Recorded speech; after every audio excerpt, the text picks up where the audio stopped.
Imagine a swanky boardroom high up in the Apex Ventures tower, a financial powerhouse swimming in millions. The vibe's electric. Execs in crisp suits fidget with their ties, papers shuffle, and a massive deal's about to go down. Then, bam, a voice slices through the buzz. "Don't sign that deal." Heads whip around, eyes wide as a young woman barges in. She's no big-shot exec or fancy lawyer. She's Sophie Carter, 28, the barista who's been slinging their espressos all day. Her black apron still knotted around her waist, brown hair yanked back in a sloppy ponytail, but those hazel eyes, they're burning with something intense, something that stops everyone cold. This isn't your average tale. It's a wild ride about a regular girl who flips a millionaire's world upside down. Sophie's been steaming lattes and wiping counters at Apex Ventures for years, but today, she's about to crack open a secret that could sink the whole operation. Across from her stands James Holden, 45, the sharp-as-a-tack CEO with salt and pepper hair and a knack for coming out on top. He's locking horns with Titan Holdings, a slick international outfit promising the moon. But here's the kicker. What happens when the barista nobody pays attention to spots a trap the hot shots can't see? Get ready, because this story's got twists that'll knock your socks off. Stick with me. You won't believe where this is headed. Sophie Carter had been at Apex Ventures for 2 years, a gig she stumbled into after bouncing around odd jobs. She worked on the 15th floor, pushing a little coffee cart through the maze of glass-walled offices, serving up cappuccinos and black brews to the suits who barely glanced her way.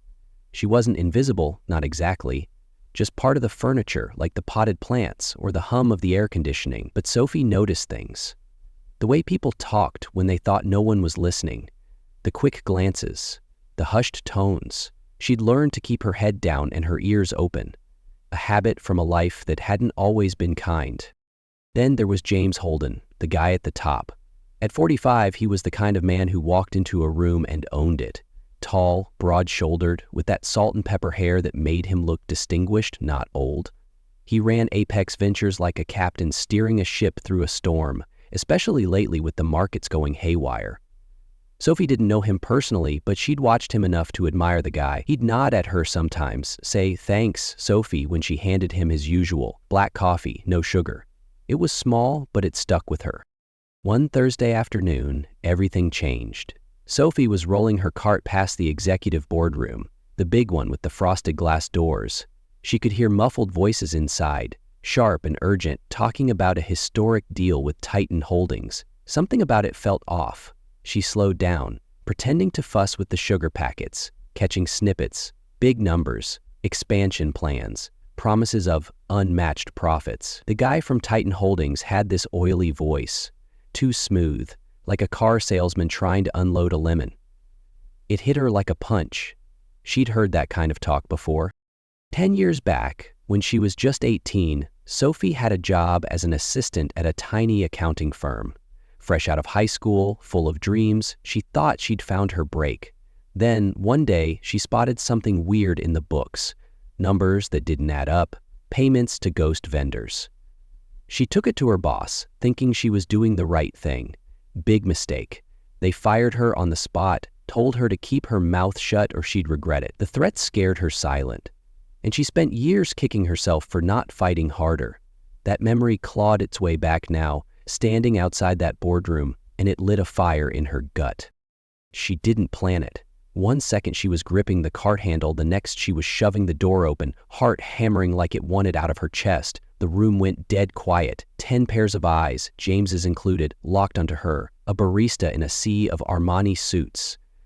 The Titan Holdings rep, a wiry guy with a shark's grin, froze mid-sentence. James sat at the head of the table, pen hovering over a stack of papers. Sophie swallowed hard, her voice shaking but loud enough to fill the silence. "Don't sign that deal, Mr. Holden." For a beat, nobody moved. Then the Titan guy let out a dry laugh, like she was some kid who'd wandered into the wrong room. "What's this? Coffee girl's got an opinion?" A couple of James's advisors shifted, one starting to stand like he'd escort her out, but James raised a hand, stopping them cold. His blue eyes narrowed, not angry, just curious. "Sophie, right?" he said, calm as ever. "What do you mean?" She took a breath, her hands clenching at her sides. I don't have all the details, sir, but I've heard this kind of talk before. The way they're pushing this, how fast they want it done, it's not right. It feels like a setup. Her voice steadied as she went on, those old wounds fueling her. I've seen what happens when you trust the wrong people. Please, just check it again. The room hung there, suspended. The Titan rep's smile tightened, his fingers drumming on the table. James leaned back, studying her like he was seeing her for the first time. Then he tapped the pen against the contract, slow and deliberate. "All right," he said finally, his voice cutting through the tension. "We'll take a closer look." Meetings paused. The Titan guy's face twitched, but he covered it quick with a nod. "Your call, Holden. We'll wait." Sophie let out a breath she didn't know she'd been holding, her legs wobbly as the reality sank in. She'd just crashed $1 million deal, and somehow she hadn't been thrown out on her ass. Yet. As the suits filed out, muttering and shooting her looks, James caught her eye. "Stick around after," he said, low enough that only she heard. "We need to talk." Sophie nodded, her stomach flipping. She had no idea what she'd just stepped into, but one thing was clear. Her days of just pouring coffee were over. Sophie stood there, frozen, as the boardroom emptied out.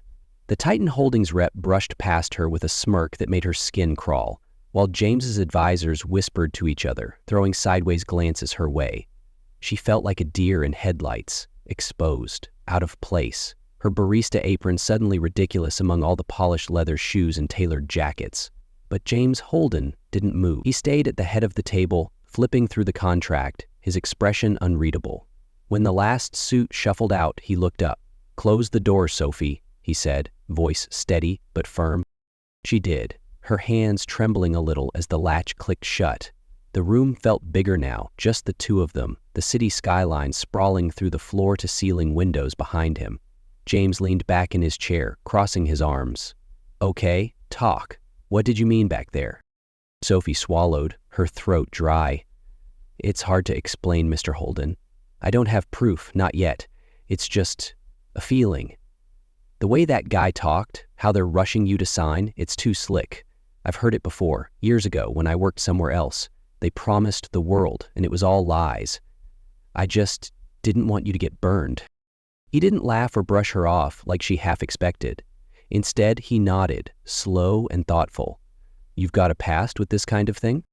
"Yeah," she said, hesitating. "I was 18, assisting at this small firm. Found some shady stuff in the books, told my boss. They fired me, threatened me to keep quiet.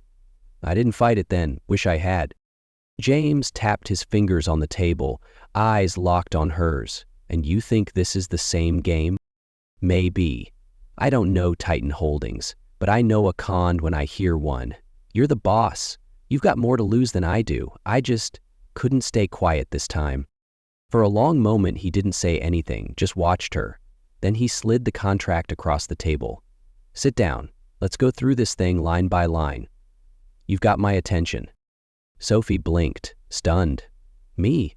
I'm just the coffee girl."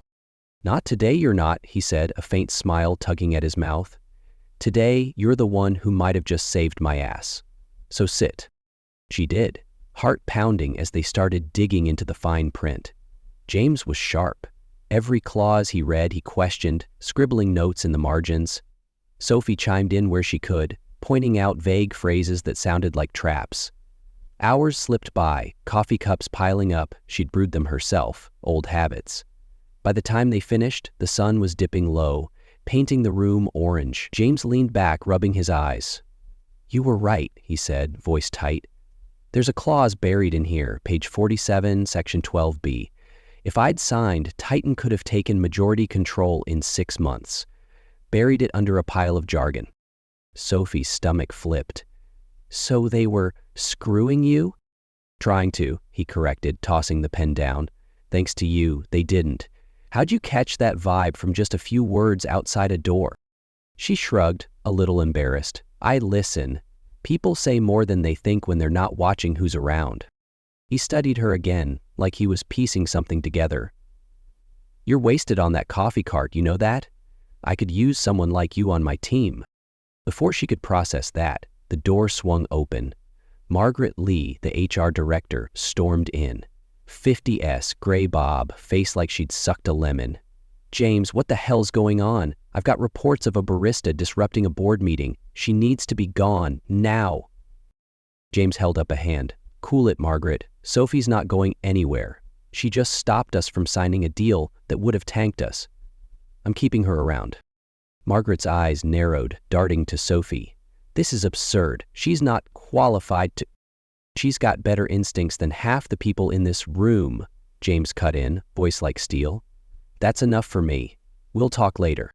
Margaret huffed, shot Sophie a glare that could melt glass, and marched out. Sophie let out a shaky breath. "She's gonna fire me the second you're not looking." "She won't," James said, standing. "Not if I've got anything to say about it. Come by my office tomorrow, 9 a.m. We're figuring out where you fit in this mess." The next day, Sophie showed up, still half convinced it was a dream. James didn't waste time. He handed her a badge, strategic assistant. No more coffee cart, no more apron. She was in the game now, sitting in meetings, poring over reports, shadowing James as he navigated Apex's choppy waters. The other execs weren't thrilled. Some smirked, others outright ignored her. But James didn't care. He'd point to her in discussions. "Sophie, what's your take?" And she'd stumble through it first, then find her footing. She was good at this, better than she'd ever thought. But it wasn't all smooth sailing. Margaret hovered like a vulture, waiting for her to screw up. And then there was Titan Holdings. They didn't just slink away. A week after the botched deal, Apex's stock took a weird dip. Rumors swirled about internal instability. James brushed it off as market noise, but Sophie wasn't so sure. She started keeping a notebook, jotting down anything odd. Overheard conversations, funny looks from the Titan reps when they'd visited again. One night, late in James's office, they were going over projections when he tossed his pen down, exasperated. "Something's off, Sophie. I can feel it. You?" She nodded, flipping open her notes. "Yeah, that Titan guy." His assistant slipped up yesterday, mentioned adjusting the timeline. "What timeline? The deal's dead, right?" James frowned, leaning closer. "Unless it's not, dig into it. I trust you." That trust hit her hard. She wasn't just some barista anymore. She was in deep, part of something huge. But as she left his office that night, the weight of it settled on her shoulders. She'd stopped one disaster, but something told her the real fight was just getting started. And whatever was coming, it wasn't going to be pretty. Sophie couldn't shake the feeling that things were unraveling. Apex Ventures was supposed to be on solid ground after dodging the Titan Holdings bullet, but the air in the office felt heavier every day. The stock dips turned into a full-on slide. Nothing catastrophic yet, but enough to make the execs twitchy. Whispers about leaks started creeping through the halls, and Sophie caught more than one suspicious glance thrown her way. She wasn't paranoid. She'd been around long enough to know when people were hiding something. James felt it too. He'd started pacing in his office, a habit Sophie hadn't seen before. "This isn't random," he said one evening, staring out at the city lights while she sorted through a stack of emails on his desk. "Someone's screwing with us, and I'd bet my last dollar it's Titan pulling strings." Sophie looked up, her notebook open in her lap. "I've been thinking the same. That timeline comment I heard. It stuck with me. What if they're hitting us from the inside?" He turned, eyes sharp. "You mean a mole?" "Maybe. I don't know who, but I've been watching. People are acting weird. Margaret especially. She's been on edge since the deal fell through."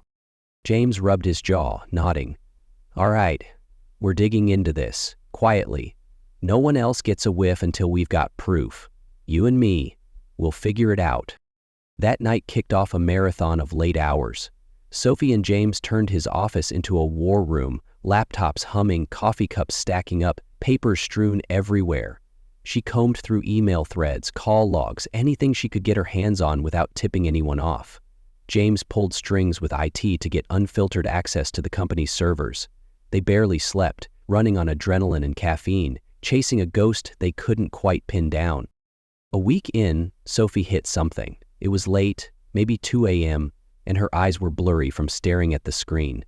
She was cross-checking Margaret's outgoing emails, nothing exciting, just HR stuff, when she noticed a weird pattern. Every Tuesday for the past month, Margaret sent a message to an external address with no subject line, just a string of numbers. It looked like garbage. But Sophie's gut screamed otherwise. She flagged it, showed James. "What do you think? Code." He squinted at it, then grabbed his phone. "I've got a guy who can crack this. Old college buddy owes me a favor. Give me a sec." By morning, the buddy came through. The numbers weren't random. They were encrypted drop times and locations. Margaret was feeding someone intel, and the email domain traced back to a shell company tied to Titan Holdings. Sophie's heart sank. She's been playing us this whole time? James's face darkened. Margaret's been with Apex for 15 years. If she's dirty, we're in deeper shit than I thought. But this isn't enough. Emails and guesses won't hold up. We need a smoking gun. Sophie nodded, determined. Then we keep digging. She's not that smart. She'll slip up. 2 nights later, she did. Sophie had sweet-talked a janitor into letting her into Margaret's office after hours. Risky, but she was past caring. She poked around, found nothing until she spotted an old desktop in the corner, one Margaret probably thought no one bothered with. It was locked, but Sophie'd picked up a trick or two from a shady ex-roommate. 10 minutes with a USB drive and she was in. Buried in a folder labeled personal, she found it. A thread of emails between Margaret and a Titan exec, laying out a plan to tank Apex's stock and force a buyout, dates, dollar amounts, the works. She printed it all, hands shaking, and ran to James's office. He was there, tie loose, looking like he hadn't slept in days. "Found it," she said, slamming the papers down. "Margaret's been selling us out. Look at this. Meetings, payoffs, everything." He scanned the pages, his jaw tightening with every line. Son of a bitch. This is airtight. But why? She's got a cushy gig here. What's Titan offering her? That's when Sophie hesitated. She'd seen something else in those emails, something she hadn't processed yet. One message mentioned OH, calling the shots.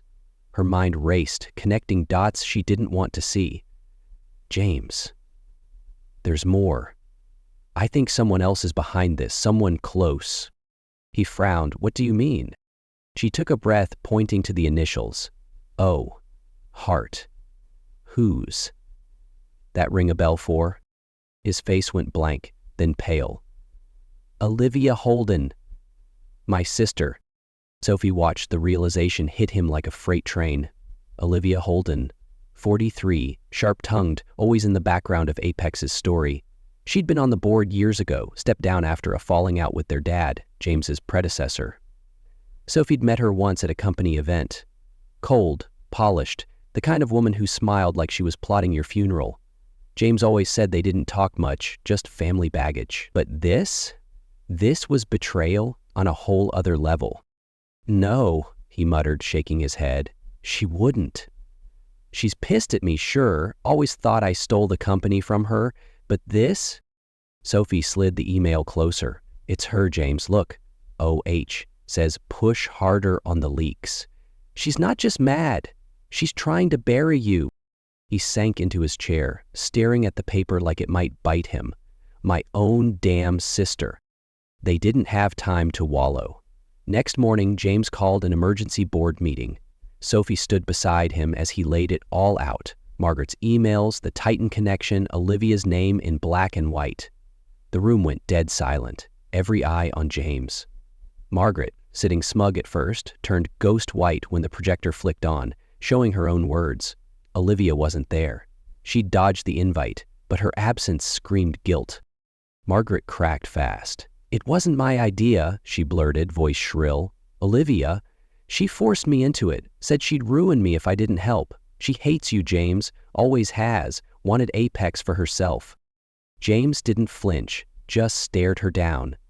You're done, Margaret. Security's outside. And Olivia? She's next. The board erupted. Shock, anger, a couple of gasps. Sophie watched it unfold, her chest tight. She'd uncovered the truth, but it didn't feel like a win. Not when James looked like he'd just lost a piece of himself. As security hauled Margaret out, he turned to Sophie, voice low. "I didn't see this coming. How'd you know?" "I didn't," she admitted. "Just followed the threads. I'm sorry it's her." He nodded, a flicker of something, gratitude maybe, crossing his face. "Don't be. You saved us. Again." But Sophie knew it wasn't over. Olivia was still out there, and Titan wouldn't back off that easy. The real storm was still brewing, and they were right in the middle of it. The fallout hit Apex Ventures like a hurricane. Margaret Lee was gone, escorted out in handcuffs, her career torched by her own confession. The board, still reeling from the bombshell about Olivia Holden, scrambled to contain the mess.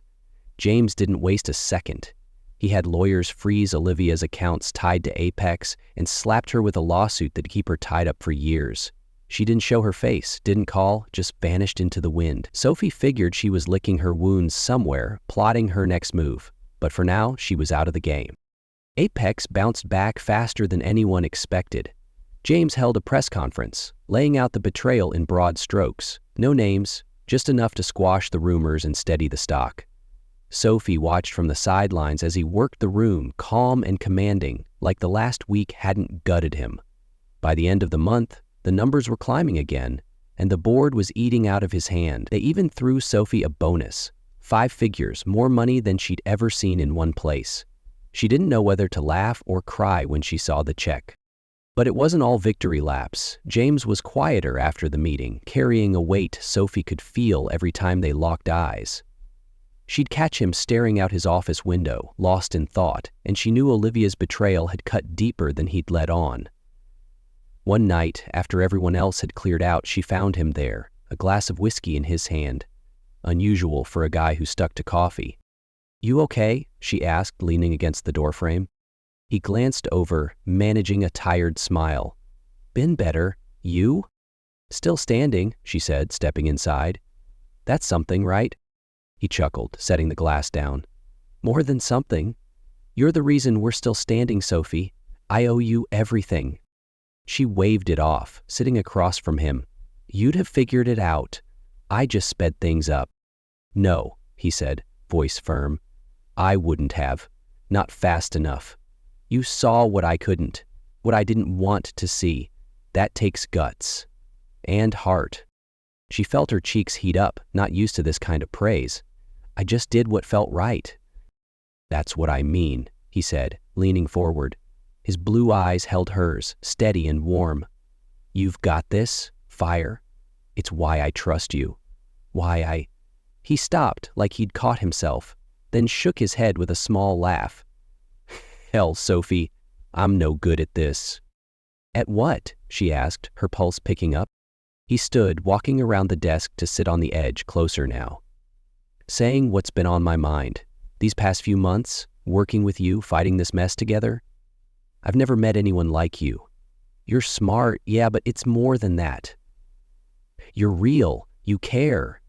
And I've fallen for you, hard." Sophie's breath caught. She'd felt it too, the way he'd linger after meetings, the quiet moments where their hands brushed over a stack of papers. But hearing it out loud? That was different. "James, She stopped, her head spinning. "You're the CEO. I'm the barista who crashed your deal. This is crazy." "Is the barista," he corrected, grinning. "Now you're my right hand, and maybe more, if you'll have me." He reached out, taking her hand, his thumb brushing her knuckles. "I know it's complicated, position, rumors, all that, but I don't care. I want you, Sophie. What do you say?" She stared at their hands, her heart thudding. Part of her wanted to run. Too much, too fast, too wild. She had a life to think about, people depending on her.